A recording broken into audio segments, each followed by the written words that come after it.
Hey guys, what's happening? So jumping right back into Venom First Host and getting into a bit more of how this 2018 retcon ties into not only the history of Spider-Man and Venom, but also a number of other events that have taken place in the Marvel Universe. But in addition to that, I also want to talk about the new Symbiote, which is the offspring of the Venom symbiote that Eddie has to use to go after Tel-Kar and get the Venom symbiote back that wants to come home. And you can pretty much cue the Smallville Somebody Save Me song right there. But first, if you're new to the channel, be sure to subscribe to catch the spills every week. And don't forget to hit that bell up top so we can squad up in the comments for the first hour.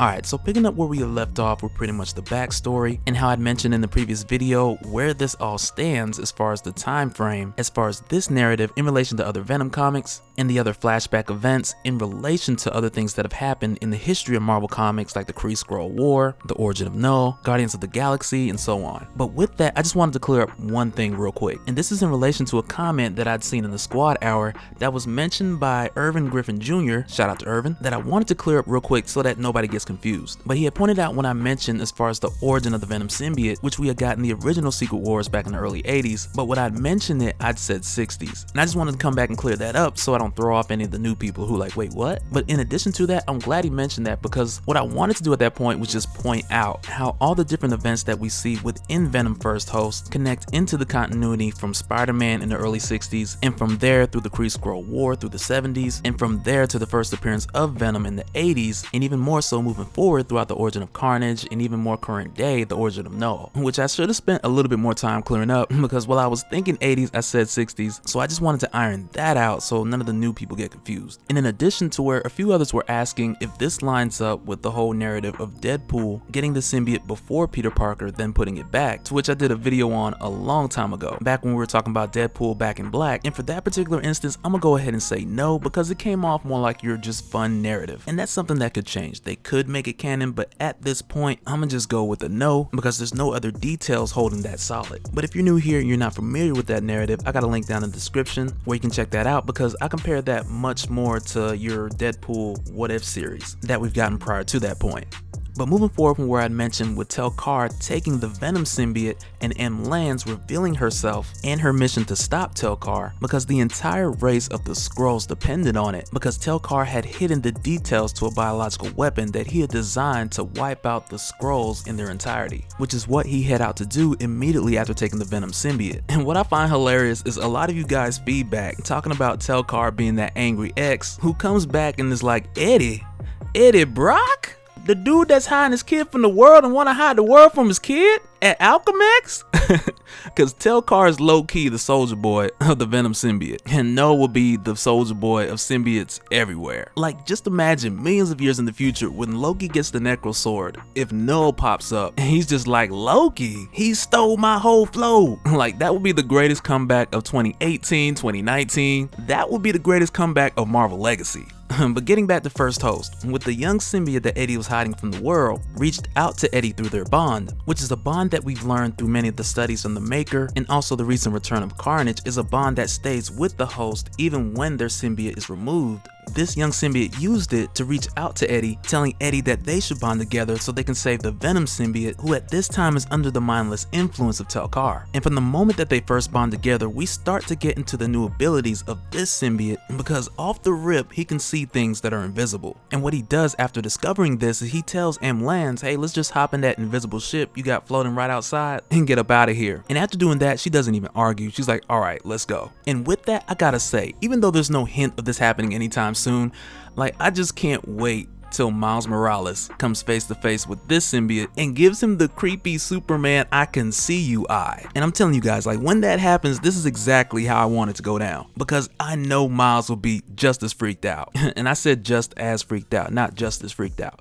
So now the next ability that we find out that the symbiote is capable of is like a chemical pheromone type of distribution, to where it can sense the pheromones of others and use that information either to detect their different emotions or take that same information location to distribute its own pheromones to create emotions for that particular species, be it confusion, euphoria, or perhaps even put them to sleep. And when Eddie explains all of this to M. Lance, really just telling her how it can be beneficial, to where initially she doesn't really see the benefit outside of him being able to see the invisible, but rather just going further with his explanation on the pheromones, he goes on to tell her, how do you know I didn't use it on you in order to convince you to take me with you on this trip?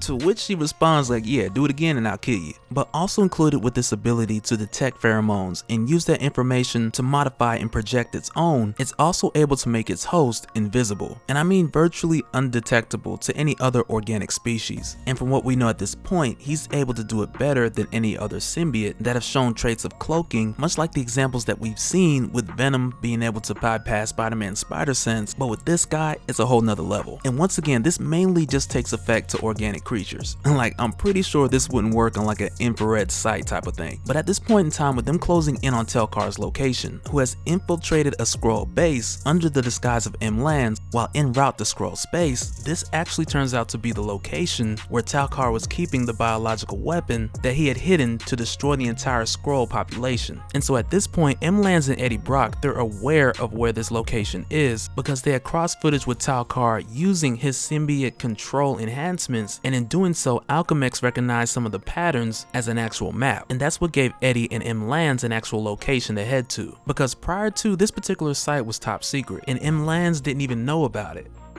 And when they get close to this location, the symbiote actually puts M. Lance to sleep while they're trying out and demonstrating its new abilities, and Eddie doesn't bother to wake her up because the ship protocol warns them of the security black team, which usually greets the unannounced ships that dock, but Eddie discovers that they've been taken out along with the other Skrulls at this location, because little did they know that Tel-Kar was already here and he's already started to use the Skrull killing endgame bioweapon, which he's a little late for because the Kree Skrull war has been over, which tells you a lot about Tel-Kar because he's the type to go for the win even if nobody's in the gym and the lights are turned off. But with Tel-Kar aware of the arrival of Eddie and M. Lance, he tells Eddie over the PA system that this is actually a research facility that the Skrulls had built for testing biological weapons, which makes a lot of sense that he would choose this location given all the top secret information he collected as a spy. And in addition to that, all the recent security protocols he had recently just taken from the Skrulls who were here moments earlier by using the symbiote and his enhancements to probe their minds. But with him being aware that Eddie's here, he cranks up the incinerator, which is hot enough to purge the containment of who or whatever's in that closed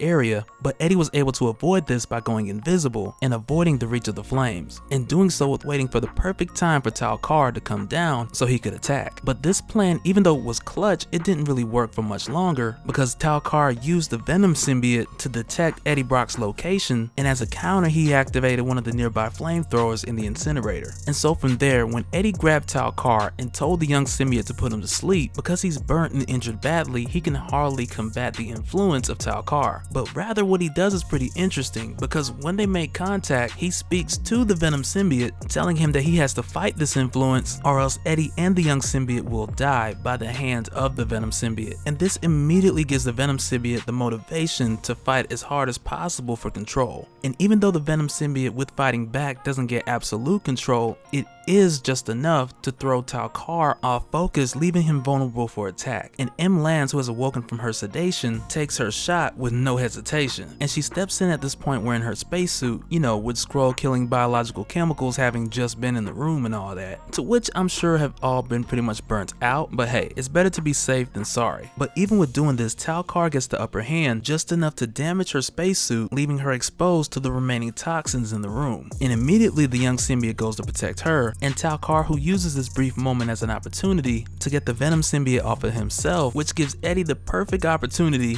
to redon the Venom symbiote. And at this point with the tables turned, Tel-Kar really doesn't stand a chance between these two. But at this point it doesn't so much matter because he already sent out a signal to the Kree Empire letting them know that he's found his symbiote and he's ready to return. But to Tel-Kar's surprise, they open fire on the station because at this point, since the Kree Skrull War, the Kree, very much like the Skrulls, they have changed their leadership, they have different objectives, Hala's been destroyed at this point, they have different leaders, like it's a completely different climate, because the Kree general even goes on to explain that Tel-Kar was sold to the Skrulls as a war criminal, which of course was something we already knew, but he even went further to explain that the Kree still consider him a traitor and a deserter. And this is another one of those things that solidifies Venom First Host with more of the history in Marvel Comics, because back in 2015 when we got the introduction to the Black Vortex, which was a crossover event that stretched between Guardians of the Galaxy, All New X-Men, and Legendary Star-Lord, and I want to say even like Guardians Team Up. But in this event, which was pretty much like a galaxy world war, if there's actually a word for that. But during this time with everyone trying to get the Black Vortex, which was pretty much like this ancient black mirror that could fully max out whoever uses its power, which of course some wanted to use for evil, others like the Kree just wanted to destroy. But ultimately in this fight, Hala was destroyed, and it was from then moving forward that the Kree considered weapons of mass destruction or any unorthodox weapon that was highly dangerous not to be used again. And Peter Quill's dad destroying the planet, it didn't help either. And so in Venom First Host, when the Kree general makes this reference and orders his squadron to destroy this base, this is more like a precautionary step taken in order to sustain the safety of the remaining Kree survivors. But while this is going on and M. Lance has to get rid of her spacesuit because of the damage from the fight with Tel-Kar, she fully dons the young symbiote, and from there the four of them just get out of there, leaving Tel-Kar, mainly because the Venom symbiote didn't want to help him and risk the chance of becoming once again a slave to his influence. But M. Lance along with Venom take this opportunity to escape, and doing so without the Kree Armada chasing them, mainly because Tel-Kar made this call for backup before they had arrived, so the Kree didn't know that they were there. But upon returning to Earth, M. Lance really just drops off Venom there with the symbiote offspring, and from there M. Lance leaves Earth, returning back to Skrull space. And when she does, she makes the clever remark of, if you're ever in Skrull space, don't look for me. But more so in a joking matter of like, if you really ever need to team up again, you know where to find me. But immediately after this, Eddie goes back to Alchemax to speak to Liz and possibly continue the research with the young symbiote, which thus far has been helping with research for the Venom symbiote as well as their offspring. But when Eddie goes to Alchemax, he's not allowed to see Liz, and this is mainly because Norman Osborn restricted Eddie Brock's clearance. But after this had happened and Eddie got a chance to speak to Norman Osborn, and they really just went for drinks and had a talk. But when this had happened and they had a talk, they both connected off of the fact of being fathers and just wanting the best for their offspring is something that has made them both better men. But not long after this encounter, when Eddie returns back to his apartment, he's met by Tel-Kar, who survived the Kree attack and made his way to Earth, presumably just running on pure hatred. But he made his way back to Earth with the intention of killing the young symbiote. And at this point, with having no true mission or no true purpose, he mainly just wanted to do this solely out of revenge. And his plan to execute this was to use a modified version of the biological weapon that was going to destroy the Skrulls that he had put together using a sample of Eddie Brock's blood. And with Venom refusing to let him do this without a fight, the young symbiote takes the canister, then the Venom symbiote attacks Tel-Kar, and it's from there that Eddie just goes for what he knows and attacks Tel-Kar without wearing either symbiote. And it's like kind of a callback to the comment that M. Lance made, saying that he wouldn't hold up, which is partially true because Eddie is human and he's not as strong or as quick as a Kree, but as a callback to the comment from M. Lance saying that he wouldn't hold up in space without a symbiote, and also a bit of a callback to his conversation with Norman Osborn mentioning he'll do whatever it takes to protect his family.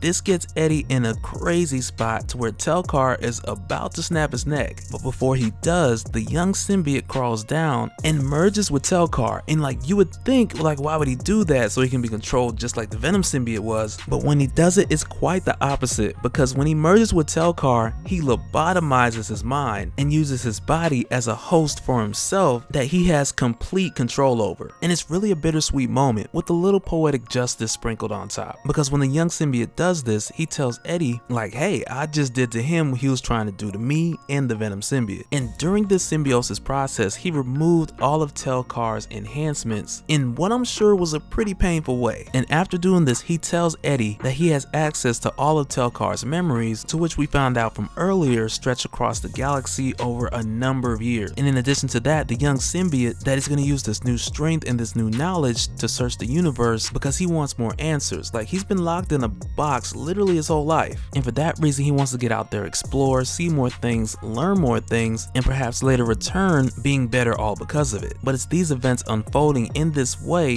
which gives us the new symbiote named Sleeper. And with the conclusion ending with Sleeper pretty much leaving Earth and going on this mission abroad to see more and to learn more, to me it just comes off like a clever way to get Sleeper out of the picture to really explain why he hasn't been there in the more recent issues. And in my opinion, that's something we can always later get in like a solo series or something to really fill us in on what happened between the conclusion of Venom First Host and whichever issue in Marvel Legacy they decide to bring him back in.